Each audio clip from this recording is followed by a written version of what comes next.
100 राङावनो नोंथाङा नोंथांनि खाफाल आनजाद खालामनो हागोन। जारिमिनारि सनकस बाथौ खेराइसालि जौगाखांनायनि मुङाव लटारि खेला बानजायदों।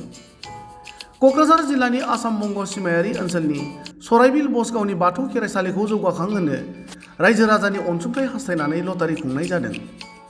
सनकस बाथौ खेराइसालि जौगाखांनायनि मुङाव नोंथाङाबो 100 रांनि अनसुंथाइजों खाफालाव दंब्ला जानो हागौ गंसे बेसेन गोसा गारिनि बिगुमा।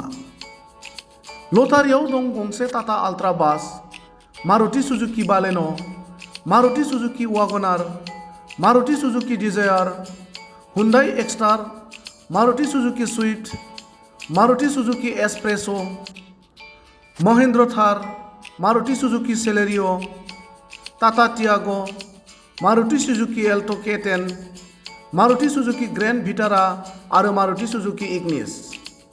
बिदिब्ला नोंथाङा मानो उन जाना थानो? दिनैनो नोंथाङाबो 100 रांजों अनलाइन लटारि टिकेटखौ लादो आरो नोंथांनि खाफाल आनजादखौ नायदो।